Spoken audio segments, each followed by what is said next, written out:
السلام عليكم ورحمة الله وبركاته.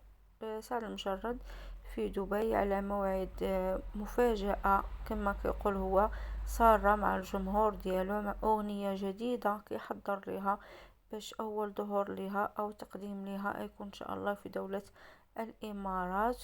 وهو ما بقى دار حتى حفلة من بعد الزواج ديالو لأنه كان باغي يستقر في الحياة ديالو، أنه كيفكر بغى يدير وليدات وأنه يكون أسرة عادية كأي شاب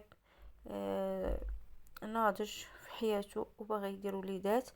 المهم هاد الحفلة تكون إن شاء الله في 20 في نوفمبر، يعني الأحد القادم.